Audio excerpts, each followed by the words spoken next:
କାଲିର ନ୍ୟୁଜ୍ରେ ଆପଣମାନେ ଦେଖିଥିବେ କାହିଁକିନା ଓଟିଭି ହଉ କନକ ନ୍ୟୁଜ୍ ଯେକୌଣସି ନ୍ୟୁଜ୍ ହଉ ମାନେ ସାକ୍ଷୀଗୋପାଳ ବିରୁରାମଚନ୍ଦ୍ରପୁରରେ ଆକ୍ସିଡେଣ୍ଟ ହେଇଛି, ମାନେ ଟ୍ରେନ୍ ଆକ୍ସିଡେଣ୍ଟ କରିଛି ଟ୍ରାକ୍ଟରକୁ। କାହିଁକିନା ଏତେ ବଡ଼ ଦୁର୍ଘଟଣାରୁ ବର୍ତ୍ତି ଯାଇଛି ଟ୍ରେନ୍। କାହିଁକିନା ଭଗବାନଙ୍କୁ ଆମେ ପ୍ରାର୍ଥନା କରୁଥିବେ କି ନାହିଁ ସେଇଟା ମୁଁ ଜାଣିନି, କିନ୍ତୁ ଭଗବାନଙ୍କ ଆଶୀର୍ବାଦ ଅଛି। ଯେମିତିକି ଆପଣ ଜାଣିଥିବେ ବାହାନଗାରେ ଏତେ ବଡ଼ ଆକ୍ସିଡେଣ୍ଟ ହେଇଥିଲା, ମାନେ ହଜାର ହଜାର ଲୋକ ଚାଲି ଯାଇଥିଲେ। ତ ଏଠି ବି ସେମିତି ପରିସ୍ଥିତି ଆସିଥିଲା, କିନ୍ତୁ ଜଗନ୍ନାଥଙ୍କ ଦୟାରୁ ଆଉ ବର୍ତ୍ତି ଯାଇଛି ଟ୍ରେନ୍ ଦୁର୍ଘଟଣା। ଆପଣମାନେ ଦେଖୁଥିବେ, ମାନେ ଇଏ ହେଲା ସେଇ ଟ୍ରାକ୍ଟର ଯାହାକି ଟ୍ରେନ୍ ଲାଇନ୍ ଟ୍ରାକ୍ ଉପରକୁ ଯାଇଥିଲା ହେରି। ଆଉ ଏଇପଟେ ଟ୍ରେନ୍ ଆସୁଥିଲା ପୁରୀରୁ ଭୁବନେଶ୍ୱର ଯାଉଥିବା ରୁଟ୍ରେ ବର୍ତ୍ତମାନ ଏଇଠି ଟ୍ରେନ୍ରେ ମାନେ ଟ୍ରେନ୍ ଆକ୍ସିଡେଣ୍ଟ ହେଇଥିଲା। ତ ପାଖକୁ ଆସ, ଏମିତି କିଛି ଅଛି, ମାନେ ପୁରା ଗୁଣ୍ଡ ହେଇଯାଇଛି। ଏଇଟା ହେଲା ଟ୍ରାକ୍ଟରର ମେନ୍ ଭାଗ, ଆଉ ଅଏଲ୍ ଫଏଲ୍ ସବୁ ହୋଇଯାଇଛି ହେଲା କି। ଆଉ ଏଇଟା ଜେସିବି ଖୋଳା ହେଇଛି କାହିଁକିନା କାଲି ପୁରା ପୋଲିସ ଫୋର୍ସ ଆସିଥିଲେ। ଆଉ ଏଇ ଟ୍ରାକ୍ଟର କେହି ଚୋରି ଯେମିତି ନ କରିପାରିବେ, କେହି କୁଆଡ଼େ ନ ନେଇପାରିବେ। ଆଉ ଏଇଟା ସେମିତି ଖୋଳା ହେଇଛି ବର୍ତ୍ତମାନ। ଏମିତି ପୁରା ଆକ୍ସିଡେଣ୍ଟ ହେଇକି ମାନେ ପୁରା ଗୁଣ୍ଡ ହେଇଯାଇଛି। ଆଉ ସେପଟେ ସବୁ ଚକା ଇଞ୍ଜିନ୍ ସବୁ ପାର୍ଟ ହେଇ ପଡ଼ିଛି। ମୁଁ ଆପଣଙ୍କୁ ଦେଖେଇବି, ଆଉ ଟ୍ରେନ୍ ଲାଇନ୍ ଭିତରେ ଦେଖେଇବି କେମିତି ଟ୍ରାକ୍ଟର ଥିଲା ଭିତରେ, ଆକ୍ସିଡେଣ୍ଟ କେଉଁ ପଟୁ ହେଇକି ଆସିଲା। ଏପଟେ ଚାଲ। ବିଶ୍ୱାସ କରିବେନି ଆପଣମାନେ, ମାନେ ଟ୍ରେନ୍ ବାଡ଼େଇଛି 500 ମିଟର ଦୂରରେ।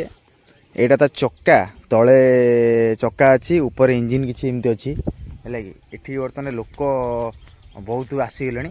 ଆଉ କାଲିଠୁ ପୁରା ପ୍ରବଳ ଭିଡ଼ ଅଛି, କାହିଁକିନା ଯେହେତୁ ଟ୍ରେନ୍ ଆକ୍ସିଡେଣ୍ଟ ହେଇଛି। ଆଉ ଆଗରେ ଇଞ୍ଜିନ୍ଟା ପଡ଼ିଛି, ହଁ ସେଇଠି ଆଗରେ ଏଠି ଇଞ୍ଜିନ୍ଟା ପଡ଼ିଛି। ସେଇଠି ଇଞ୍ଜିନ୍ଟା ପୁରା ଗୁଣ୍ଡ ହେଇଯାଇଛି ନାଇଁ କି। ଏଇଟା ହେଲା ଇଞ୍ଜିନ୍। ଟ୍ରାକ୍ଟର ସବୁ କହିଲି ଯେମିତିକି ଚାରି ଭାଗରୁ ପୁରା ବିଭକ୍ତ ହେଇଯାଇଛି, ପୁରା ଗୁଣ୍ଡ ହେଇକି ଚୁରମାର ହେଇଯାଇଛି। ସେଠି ବର୍ତ୍ତମାନ ସେ ଜାଗାରେ ଟ୍ରେନ୍ ଯେଉଁ ଆକ୍ସିଡେଣ୍ଟ କରିଥିଲା ସେ ଜାଗା ଉପରକୁ ଯିବି ବର୍ତ୍ତମାନ ହେଲା କି। ଏମିତି ଫାଇନାଲି ମୁଁ ଆସିଗଲି ଡେଟ୍ ଉପରକୁ। ଆପଣମାନଙ୍କୁ ଯେମିତି କହିଲି, ମାନେ ଟ୍ରାକ୍ଟର କେଉଁଠି ଥିଲା, ଟ୍ରାକ୍ଟର ବର୍ତ୍ତମାନ ଏଇଠି ଥିଲା ଟ୍ରାକ୍ଟରଟା ହେଲା କି। ଟ୍ରାକ୍ଟର ଇଞ୍ଜିନ୍ଟା ଏଇଠି ଥିଲା, ପୁରା ଫୋକସ୍ଟା କର ବର୍ତ୍ତମାନ କ୍ୟାମେରାମ୍ୟାନ୍ ହେଲା କି।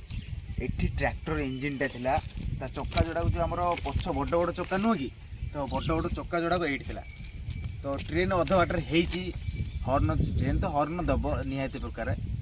ତ ଦେଲା ପରେ ଏଠି ବର୍ତ୍ତମାନ ଖାଲ ସକାଶରୁ, ପାଖକୁ ଟିକେ କ୍ୟାମେରାମ୍ୟାନ୍ ଆସ ହେଲା କି।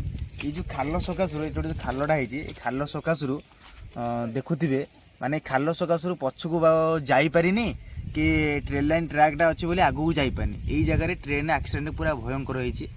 ଯାହା ହଉ ଜଗନ୍ନାଥଙ୍କୁ ମାନେ ଅଶେଷ ଅଶେଷ ଧନ୍ୟବାଦ। ହଜାର ଯାତ୍ରୀ ମାନେ ଯାଉଥିବେ ବାହାର ଦେଶକୁ କି ଅନ୍ୟ ଜାଗାକୁ କାମ କରିବାକୁ, ଛୋଟ ଭାଇ ଭଉଣୀମାନେ ଟ୍ରାଭେଲ୍ କରୁଥିବେ ଟ୍ରେନ୍ରେ। ଭଗବାନଙ୍କୁ ଅଶେଷ ଅଶେଷ ଧନ୍ୟବାଦ ଯେ ମାନେ ଜଗନ୍ନାଥକୁ ମାନେ ଏତେ ବଡ଼ ବିପଦରୁ ରକ୍ଷା କଲେ। ଆପଣମାନେ ଜାଣିଥିବେ ବାହାନଗାରେ ଯେଉଁଭଳି ଆକ୍ସିଡେଣ୍ଟ ହେଇଥିଲା, ଘର ସଂସାର ସମସ୍ତଙ୍କର ଭାସି ଯାଇଥିଲା, ମାନେ ଛୋଟ ଛୋଟ ଛୁଆ ସବୁ ମରି ଯାଇଥିଲେ। ଆଉ ବହୁତ ପ୍ରକାର ଲୋକ ଆସୁଛନ୍ତି ଦେଖିବା ପାଇଁ, ଯେହେତୁ ଟ୍ରାକ୍ଟର ଏମିତି ଗୁଣ୍ଡ ଚୁନା ହେଇଯାଇଛି। ଆଉ କିଛି ଏମିତି ସବୁ ଅଛି ହେଲା କି। ଆପଣ ବ୍ଲଗ୍କୁ ଜାରି ରୁହନ୍ତୁ। ଓ ପୁରା ଟ୍ରାକ୍ଟରଟି ପୁରା ଗୁଣ୍ଡ ହେଇଯାଇଛି ହେଲା କି।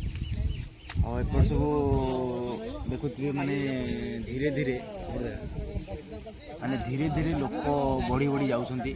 କାଲି ଯେହେତୁ 4ଟା ମ୍ୟାକ୍ସିମମ୍, ମାନେ ସନ୍ଧ୍ୟା 4ଟା ହେବ ହେଲା କି, 4ଟା ହେବ ଆକ୍ସିଡେଣ୍ଟ ହେଇଥିଲା। ଲୋକମାନେ ବିଶେଷ ଆସିପାରିନଥିଲେ, ପୋଲିସ ଫୋର୍ସ ବହୁତ ଆସିଥିଲେ।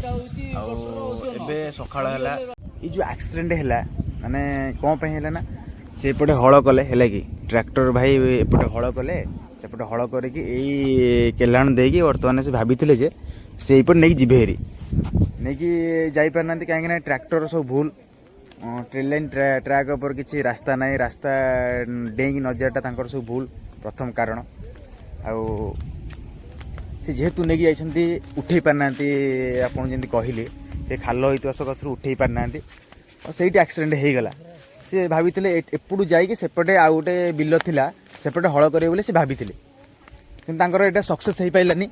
ଆଉ ଏଠି ସବୁ ଅଏଲ୍ ଫଏଲ୍ ପୁରା ପଡ଼ି ପୁରା ଇଞ୍ଜିନ୍ ପୁରା ଫାଟି ଦ୍ୱିଖଣ୍ଡ ହେଇ पूरा ये जगह पूरा बमिंग भाया पूरा है पूरा धुआं होगा तो जहाँ देखा कथा आम भाई मैंने छोट सांग मैंने सब मैंने पूरा धुआं होगा सी भाभी कौन ये जो ट्रेन लाइन ट्रैकटा क्रॉस करके ट्रेन लाइन क्रॉस करके सेपट ट्रेन लाइन क्रॉस करके सेपटू जाते हल करने तो मैं ट्रैक्टर को पाखक आसिली आपन को लेकिन तो आपन को 2 मिनिट कि 3 मिनिट समय देवी या विषय कहया तो ये जो ट्रैक्टरटा गुंड है कि चूना होगा से आमर किसी दुख ना आज्ञा कहीं ये बर्तमान 8 लाख कि 10 लाख कि 12 लाख टका माने ट्रैक्टरटा हम तो मनीष जीवन अच्छी आज 12 लाख टका लॉस होगा कि 20 लाख टका लॉस होगा मनीष जीवन अच्छी आपण मैंने जानते आज नुह तो काली से 2 कोटी टका इनकम करो कि 3 कोटी टका इनकम करो से किसी टेंशन नुहे आज्ञा माने एत बड़ एक्सप्रेस ट्रेन एक्सीडेंट या सकाशु होगला जदि भावतु जदि ट्रेनटा उल्टी पड़ी था कि ट्रेनटा को साइड पड़े कि